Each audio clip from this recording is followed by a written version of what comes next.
I like to sort of say good afternoon properly. This is the roundtable discussion. And thank you very much for everybody to have stayed until the very end. I know it's been a very long sort of continuing sessions. We appreciate you staying with us, and also I think we'll try to be, like, I don't know, we'll try to ask questions to our speakers and trying to get more like insight information on their work. But anyways, so just to refer to the presentations that we saw three very, very different presentations, and yet all of them are very interesting in their own way. I'd just like to give a little summaries of all of them.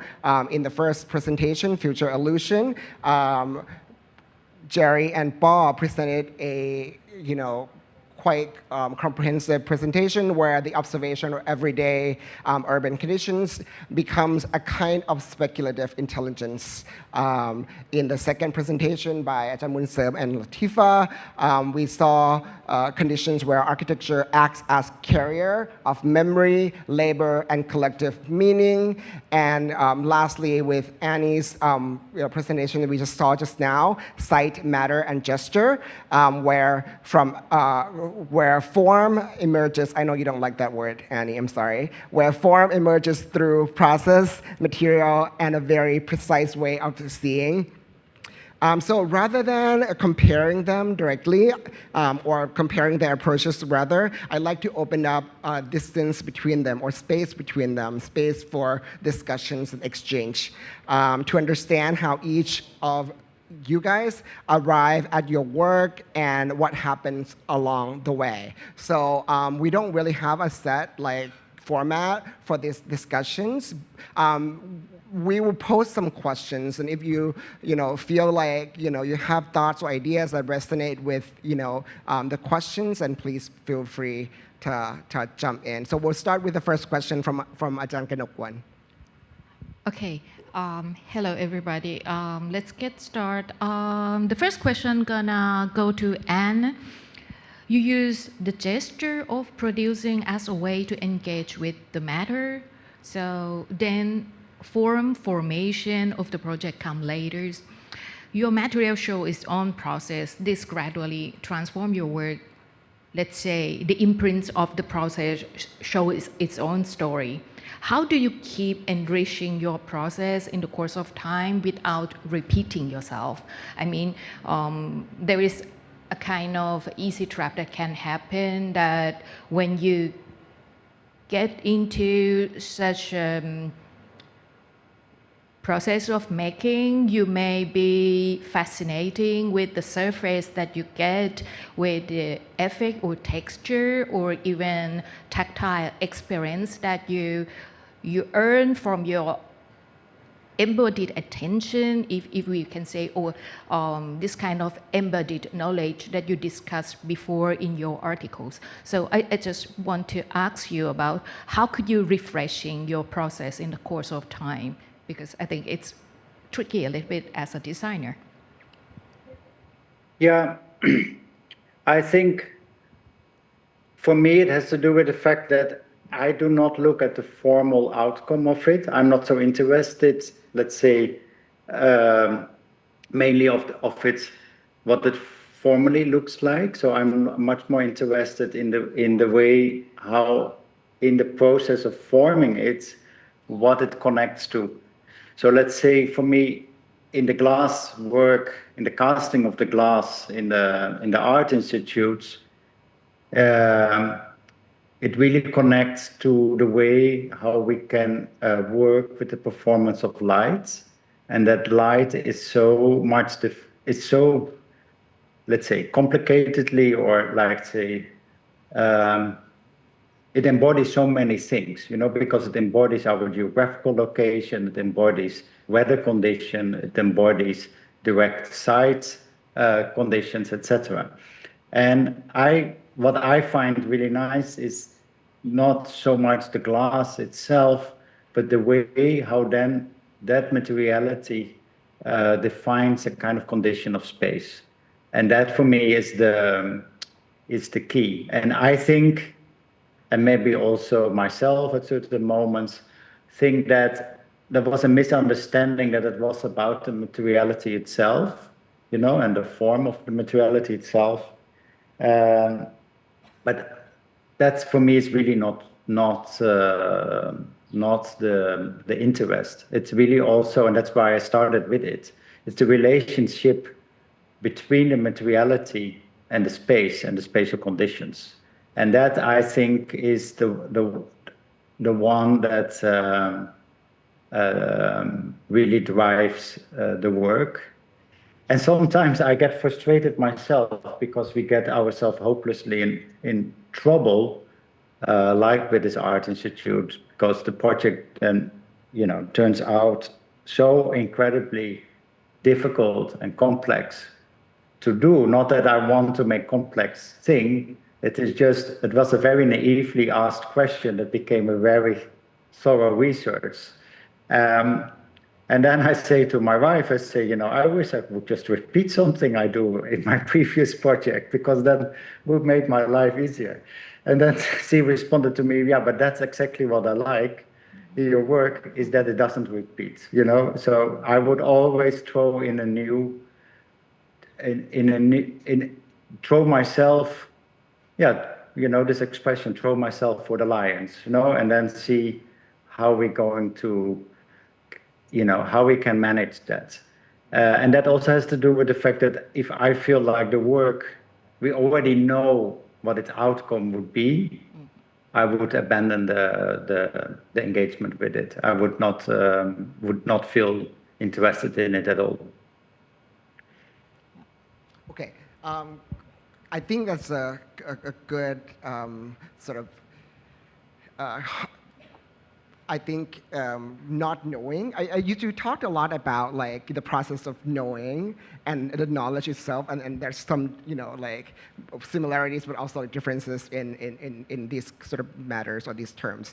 And when in your process of design, then when you actually know what your kind of physical manifestation of your project is gonna sort of come. And this is also, I also want to ask you guys about this. Have you ever had an experience where within your design projects, there's so many features, you have so many ideas, and how do you then make decisions, in which directions or in which trajectories you would like to sort of like pursue? Personally speaking, I think it's very easy to end up in a situation in projects where you've opened up a box of possibilities and there's many of them, and the way I filter these out is, to be honest, I look at the qualities you're getting and which one feels more right in terms of what it's providing, whether it's ease of construction, and that's a big criteria for me. If it slips into current production sites already, if there's already something happening around it, but just I'm slightly changing its course, if that makes sense. So a kind of stream of materials is there, and I'm shifting it and putting it somewhere else, or if it also behaves structurally and I can push that element of it. So that ends up being the surviving idea, I think. Right. Ajahn Boonserm, in your projects, is there a project or like a moment within any of these projects that you can recall where your project knows more than you do? And then when you sort of look back at your process or design, and you feel like there's something that you could have done not better but like differently within the design project.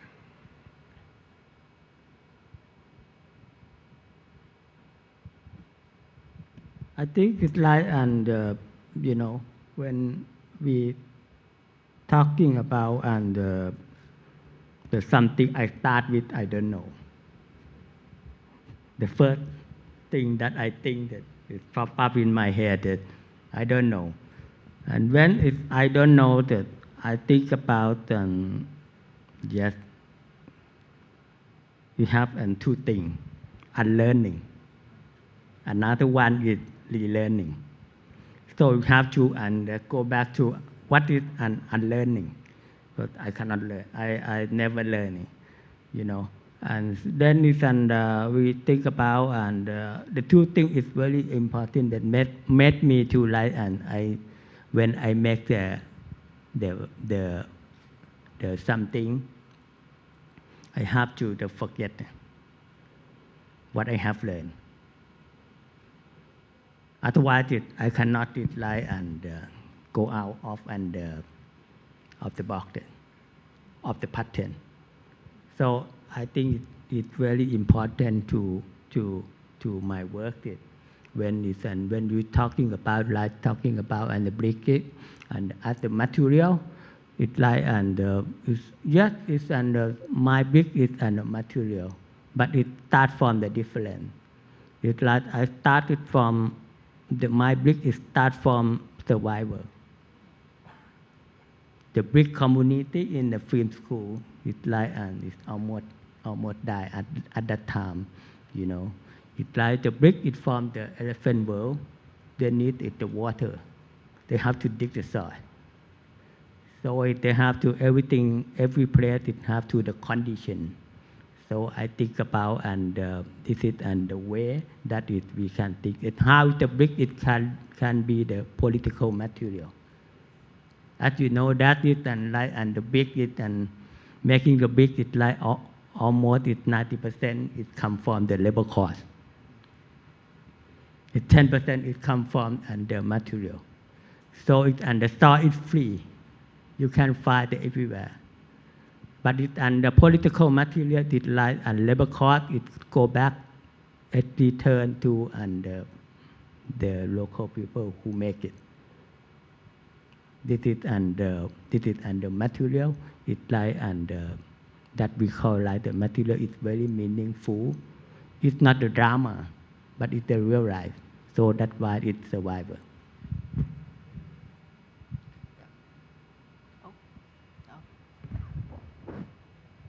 So the next question, I would go to Latifa. On the way looking at things, I think how does your way of looking at dismantle and recompose it, rubble, transform the way you approach architectural practice later on? I mean, from architectural school, we have certain kind of architectural practice, and the more you get into this relational meaning of materials, how this come back to your own practice? How this kind of feedback that really change or transform the way you're looking at your practice? I think similar to how Anne runs his practice, we've learned that to do things differently, we have to do it ourselves differently and prove it. And because there won't be an existing necessarily facility or line or kind of supplier to tap into, you have to really do the groundwork rather than hand it over to someone to do that for you, because there's not much motivation to pursue some of these ideas because they take time. They take a lot of time and experimentation and testing, and so it's really crucial to our practice that we just always go down to the ground and try things out ourselves and see where they fail and why they fail, and we connect players together. For example, connecting not only the people who perform demolition, but also those who pick up the trash, or the waste, or what's considered waste, connecting that to where it's taken and who runs the scrap yards. But also then, as Ajahn Boonserm said earlier, collecting what's deemed invaluable and assigning it value through the added labor and through the added processing that comes through it. And that's unusual processing, but we take the time to pursue it. Okay. And now I think I'm gonna sort of ask you guys maybe one question and maybe a long one. So you show us a lot of like very insightful observations of the city, and your reading of the city is quite interesting.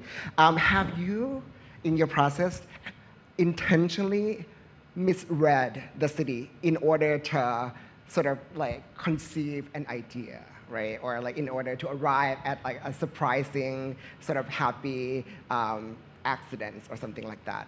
Or has it occurred to you within the sort of like long trajectory of design where sometimes misleading or misreading of the like urban conditions can also lead to some things or some design that you never thought about before, or like never thought that would be possible before? Yeah, that's a very interesting question. I would apologize that we had another half-hourly meeting on the top, so that we came down.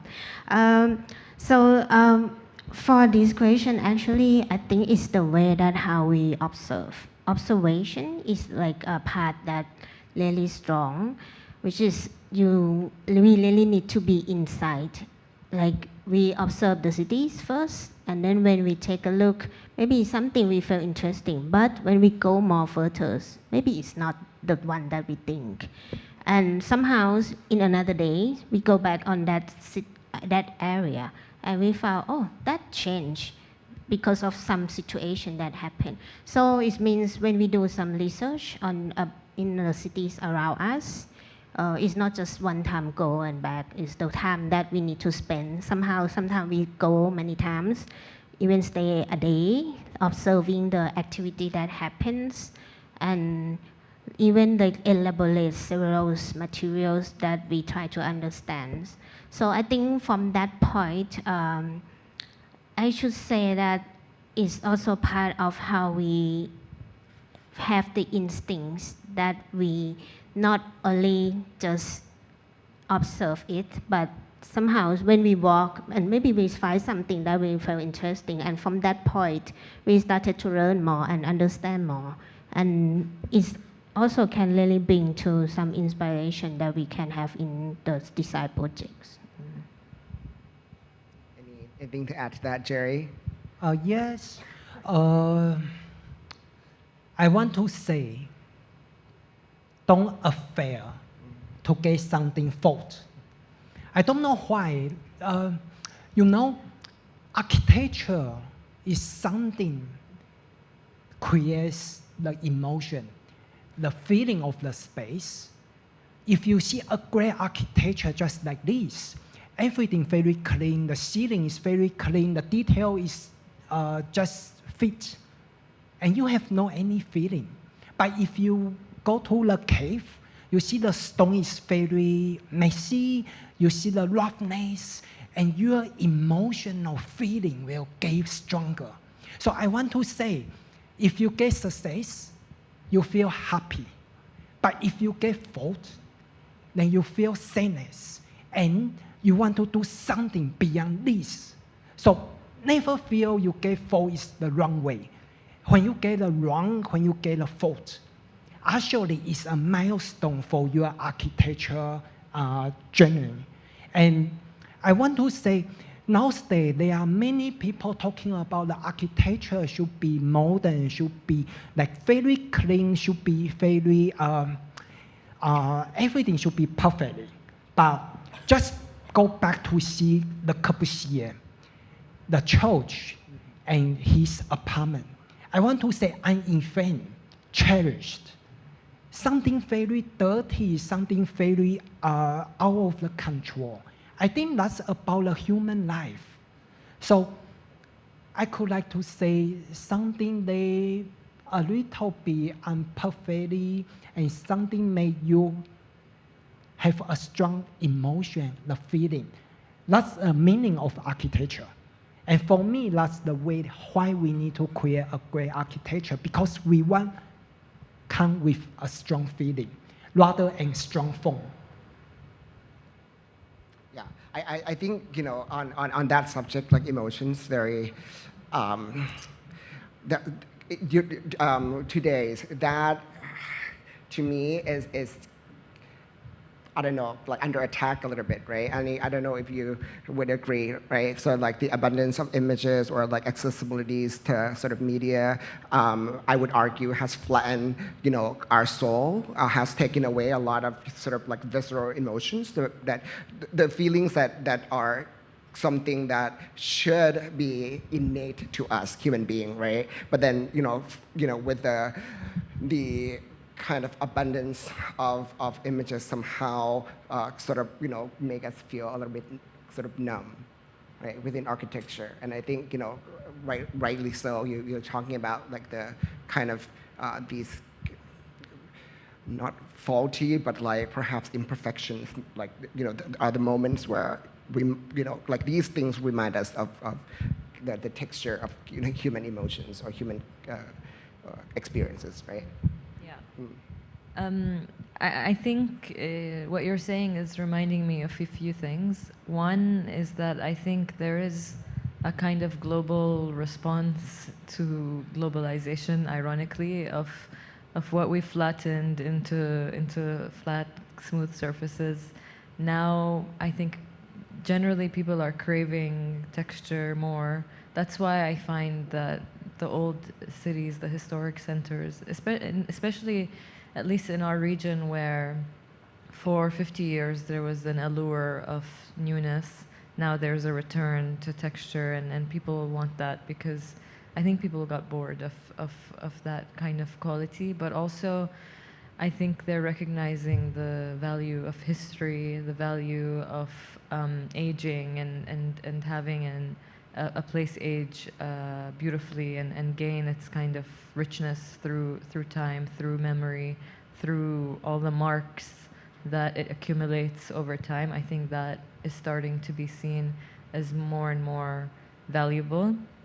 As well, with the work that I do with the rubble, I find interesting what you find on the surface. Sometimes it's somebody's kitchen tile, sometimes it's a painted bedroom that's like pastel green amongst the gray rubble.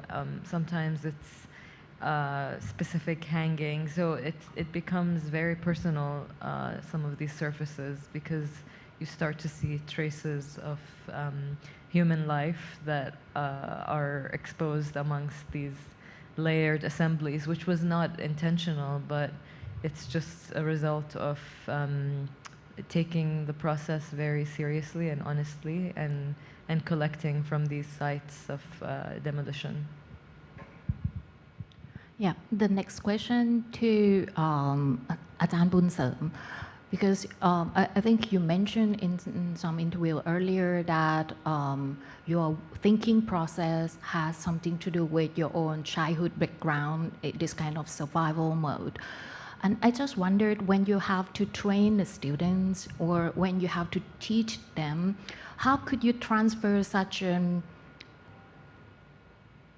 knowledge or such a way of thinking, because it's so personal? How could you train your young professionals, or how could you train students to do such a kind of to learn to think about peoples, or how could you let them work or learn to get into the point that they can evolve into communities, to local conditions later on by themselves, I mean?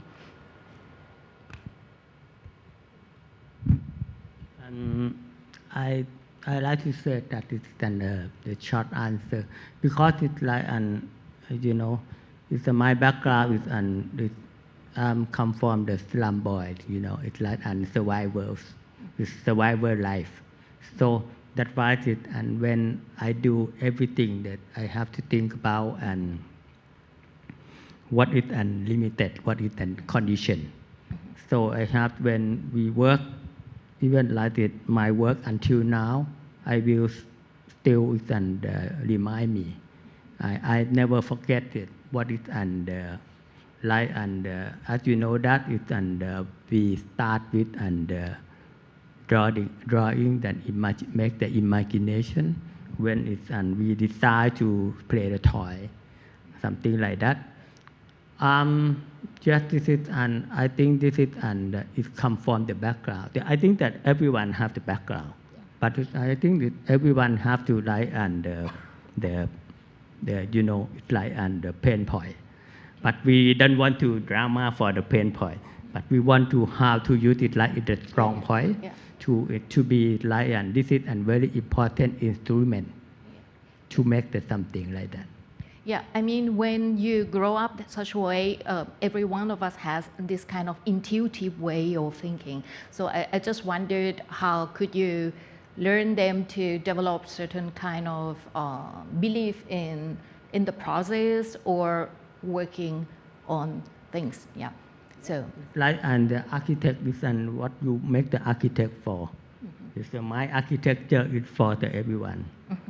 It's then for the life and the people who lack of the opportunity. So this is and my background is something like that.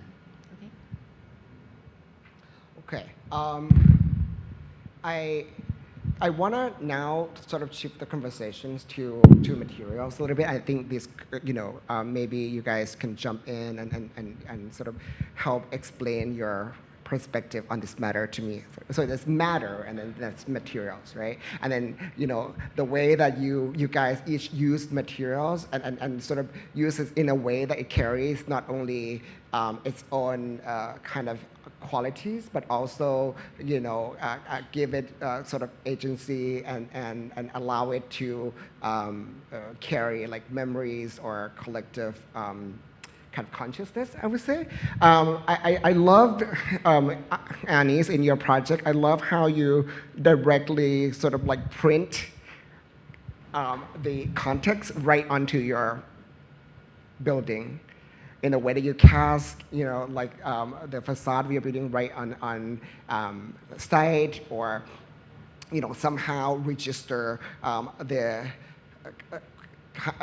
the idiosyncrasies of that site onto your building, and in a way that you guys, you know, trying to sort of contextualize also the materials, even though there's no context to be contextualized, right? So I think, you know, maybe we can sort of talk about this a little bit and use, you know, the way I like you to maybe talk about the way that you know, materials in your architecture is used as, you know, an expressive tool as opposed to just a construction, I think, elements, perhaps. Yeah, I mean, there are a lot of motivations behind why to cast in this way, and a lot of them I do not express when I give a lecture. But, you know, this was a building with a relatively very low budget. So I tried to be kind of, you know, efficient in the way how we use things. And that efficiency also led to that we have a lot less waste or a lot less, you know, energy usage to be able to make it. And that is because all the formwork has been excluded from it and taken away. But for me, the driving force behind it is that I think I wanted to bring materiality back to a geological understanding and a geological understanding of place, and that wherever you are in the world, you're standing on a material reservoir that is right under your feet. Even there where you're sitting now, under it is all that material present. And that material is has that value and that possibility to be rearranged and to be constructed with. And I find it always quite amazing to a level that you cannot comprehend it, is that the phone or the microphone that you have in your hand is derived from the earth. You know, it is a processed matter that is derived from the earth, and that's a kind of mind-boggling how that happens. And I want to bring forward, I think, that relationship more clearly in how nature and our earth are related to that we construct. And I do that in its matter. So in the way, everything consists of a certain matter, to do that. But more than that, I want to do that through engagement, an engagement in place, and that engagement makes what is formed, makes it so specific, and that I think is the key part. And I feel like I'm a little bit to blame for bringing materiality also to the table in architecture, as I started advocating it like maybe 12 years ago, that the materiality is not so much considered in architecture. And I did that because I was looking at my heroes at that time that were, older architects that I admired that so much in. So I was just, trying to relate myself to something that I admired before that. But I think in that sense, and that's why I also started rediscussing it, it is not, it is not to be done in that matter. It is much more about the relationships that are established with it, that are, for me, its key aspect. So even if we talk nowadays, which is, I'm also a professor of architecture in Switzerland, the discussion really became about good and bad materials, which I find a very, there is nothing bad or good about material itself. It is the way how we engage in it, how we apply things, what we do with things that makes things good or bad, make things with good or bad intentions, etc. So I think, in that casting process, and I say these things much more reflective afterwards, and I know them so well on beforehand, because I do not know that.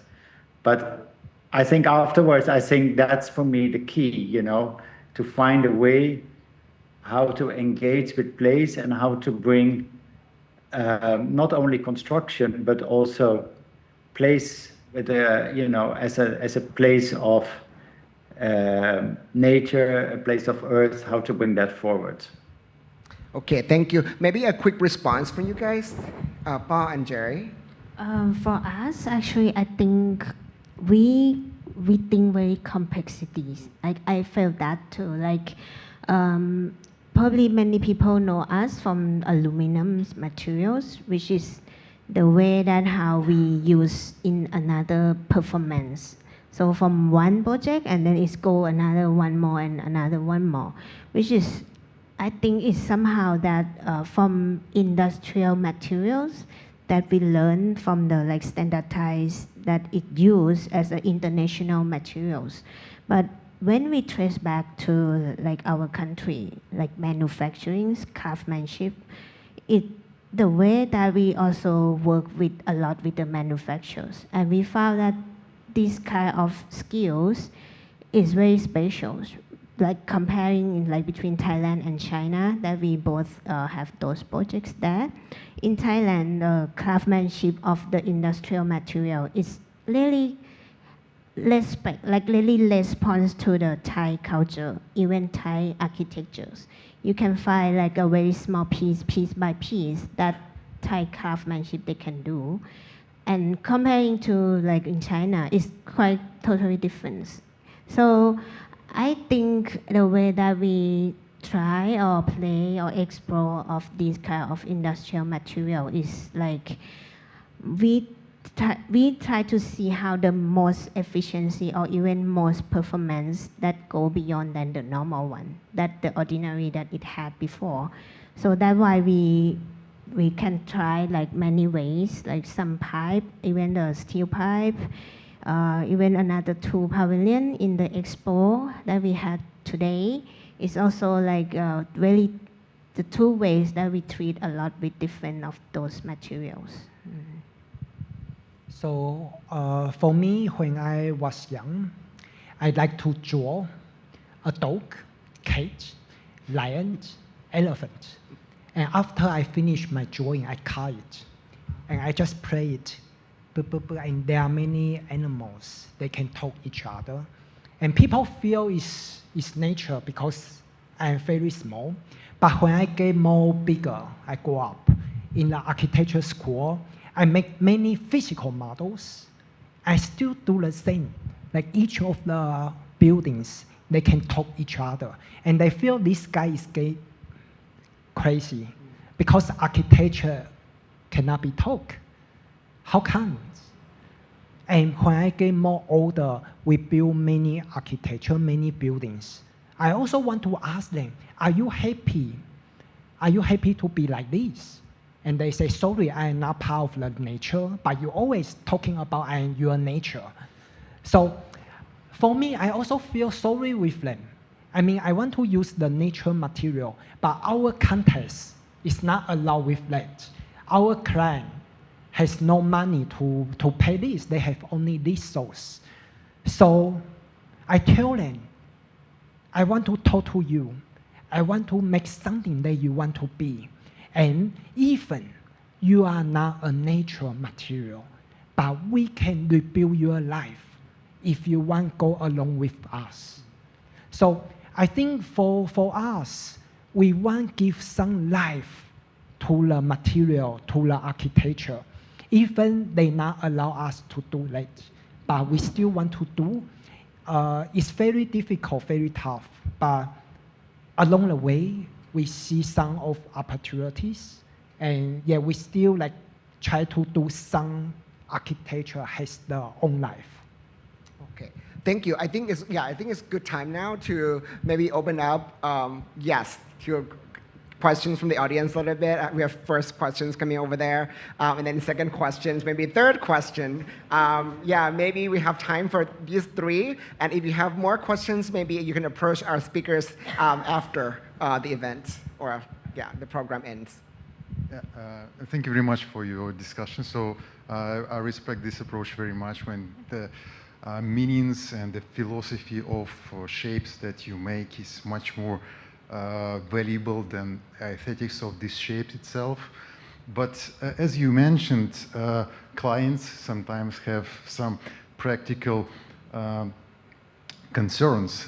So in one of your projects with these aluminium profiles, you mentioned that the client has some concerns and he refuses to go forward with your solution, and then you make him agree. So my question is pretty practical.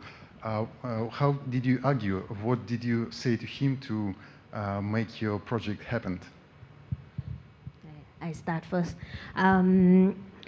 That's very long story actually. So I would say that it's like the client actually have vision. The day when they talk to us is the keyword that they say is they want to have the impact of aluminums. And then when we starting to do, and our vision as an architect, we think it's impact. But in real life, the client may not imagine how this impact work. So when we did the mock-up, like one by one, about 2 or 3 meters size, and they found not that impact as they thought.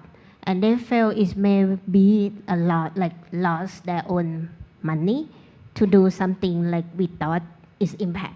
So this is the way that how to visions difference. And what we do, we try to keep in touch with them. So actually it stopped for a half years, and then we make the models, big one. And also we ask them to give us another chance to discuss and tell them how this whole image gonna look like, and do more things, do more simulation, do as much as we can. Because we also, as our as a Boonserm also, I remember you talked to me that an architect, if you do a drawings, just a paper, and if it's not built, it's just a paper. So that is the same way that we try to convey everyone from the client side to do it. And finally, with the bigger models and our simulation that we try, and they say, okay, then let's try together. And that's another tough story happened as well. So this is like, I think it's a very fun journey for our architect life that everyone probably perceive this as well. Thank you very much. Yeah, I will say that's only one gate built in late year, but you did not see other 9, 10 projects designed by us. So I will say, for me, I feel the heart is very important. When we present something very serious, then the client, if they are interested, they will open-minded and say, oh, I think you need to change this, or I think we need to go along the way. But other 9, 10 clients, they will say, those two guys so serious, maybe we should not go along with them. So, I mean, in this presentation, yeah, you see one gate built, but there are many, we couldn't get built. That's very pity. But I will say they have no any way for getting the success, but only one way that you can do is trust your heart. Then you may offer to someone. If someone really want to do something with you, bigger, stronger, impact, they will trust your heart and go along with you. But you need to remember these kind of people, they are just 1% of 1,000. They couldn't do like this along the way with you. So we are like always looking for like 1,000% of one. Or yeah, that's very difficult. But I believe all of the architects in this room and even our speakers, they are pretty same. So we not really care about like how difficulty of the project. If you see the global, you see many architects in here, everyone facing the same problem, everyone's facing the same situations. They just not say. So we just tell us, be stronger. Next one will be better.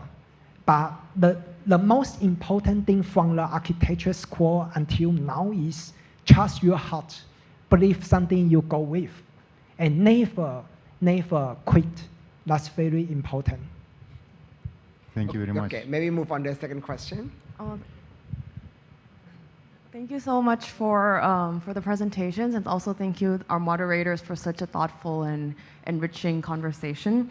My question is about how I feel like with all the presentations today, you somehow dealt with authenticity through certain engagements with materiality. So for example, in HAS, maybe in your contemporary interpretation of nature, with Ajahn Boonserm, you're engaging with certain meanings of materials within communities, and for Latifa, rethinking value systems, right, within how we perceive jewels versus rubbles, for example.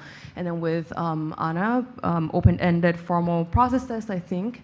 So I think the question is not directed towards any particular one of you, but what do you think about authenticity in terms of what would that mean to you in your work?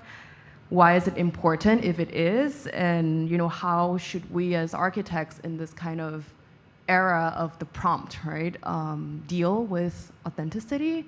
If you were to speak to like, I guess Ajahn Boonserm, your daughter is one of the only few young architects to be left in this room, but if you were to, speak to a younger generation of architects, how would you say we deal with that question?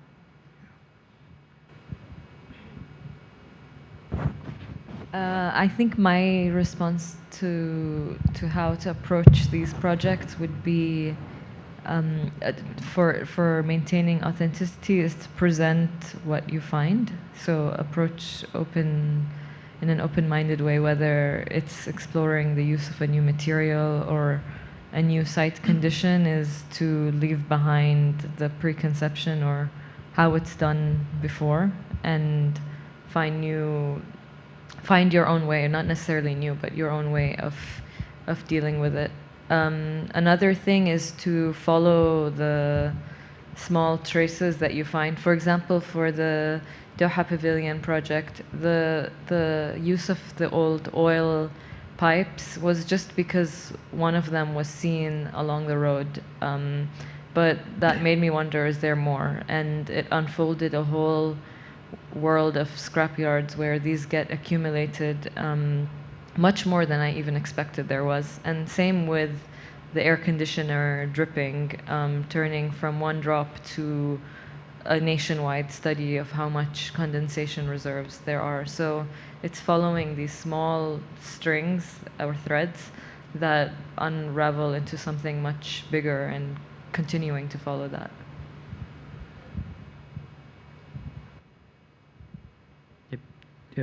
To me, I think it's like that for I have nothing to say. Only like it's like it to me I am the human who live in an digital age. It's like yet it's sometimes my wife is said to me that this is a Flintstone. So it is advice because I'm the human. I want to be a human. So it is easy. And yes, it is go back to my first slide and how to be a human. This is very important to me. I think we just ran out of time, but Annie, could you please maybe respond really briefly to that question of authenticity?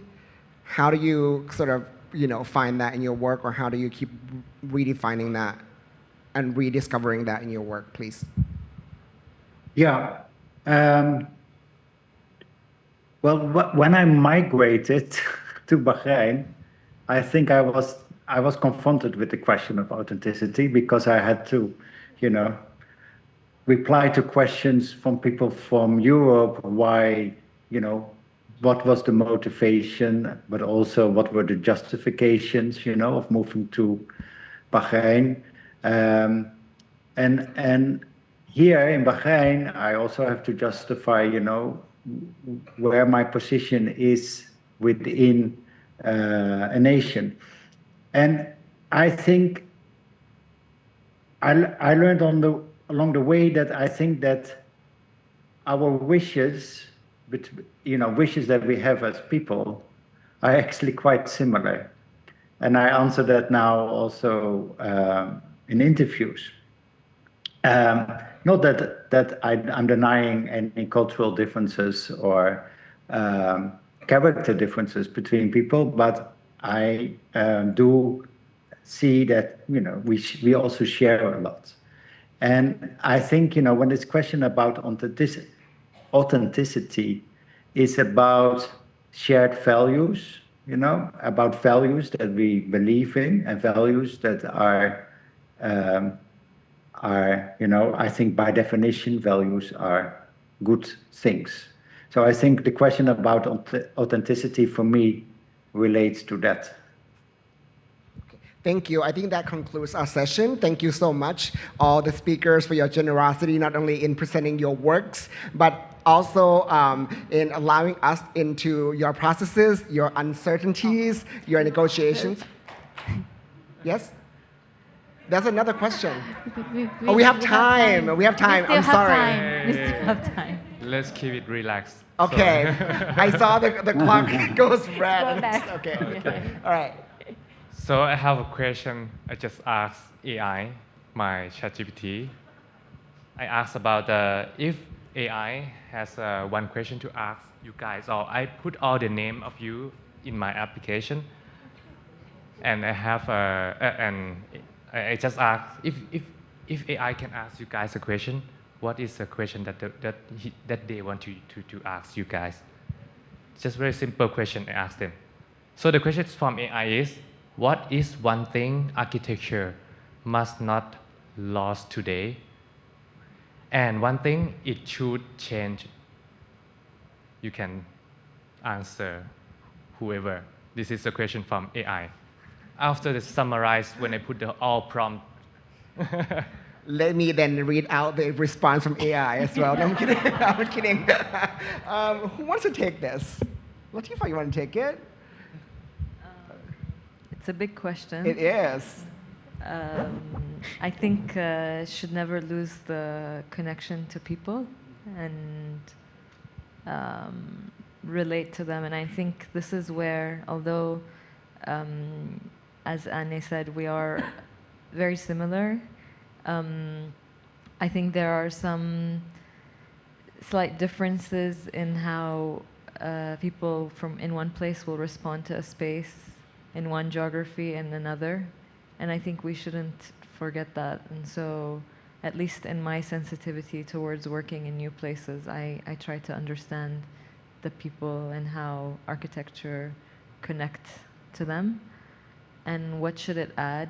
I think it should add a more conscious, or the way it's conceived should be more conscious of the matter and the earth that it extracts from, because standards and standardization make it seem like everything is abundant and readily available, but then realities, economic realities, political, logistical realities prove that standard is not standard, and it's tied to specific conditions that are a lot of the time taken for granted. So I think being more conscious of that. That's great. I think we have time for one more question. I think that would be our last question. Okay. Thank you for a great presentation. Maybe one thing to note, I feel like all of you have found a new home, a second home, sometimes a third home. It seems to me in a world that it's starting to, policy-wise, starting to restrict people from working in certain parts of the world to protect culture and heritage. You guys have all worked abroad, seems like. So what are your thoughts on balancing, protecting people working inside a certain part of the world, and also allowing new ideas from other parts of the world to come in terms of design and architecture?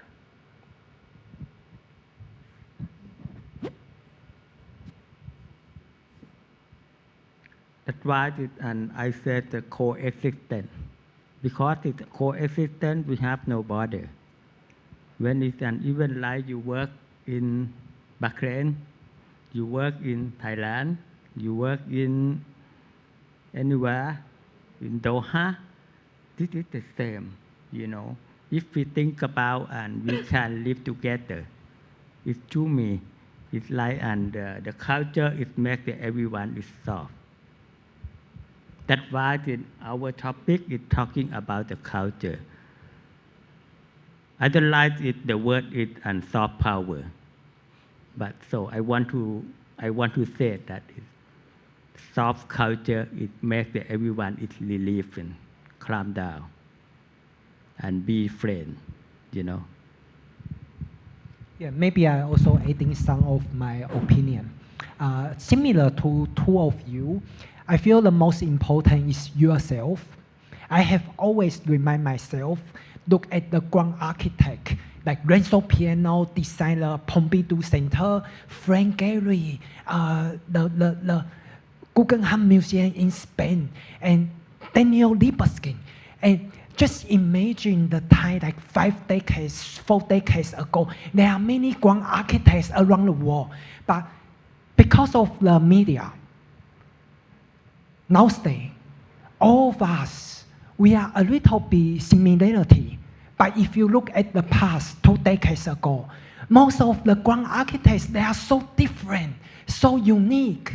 So I want to say, be yourself, make yourself be stronger, because you are the milestone, you are the grand person for making this architecture world becomes more diversity. But nowadays, we are pretty similar. I don't know why. Maybe our personality becomes more similar from our education, from our abroad, or because of the company that we need to work with, we need to get more money.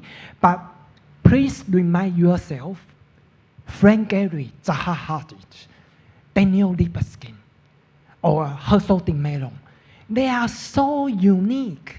They are so stand out. And how about the next generation? How about us? Do we also put our name equal to them?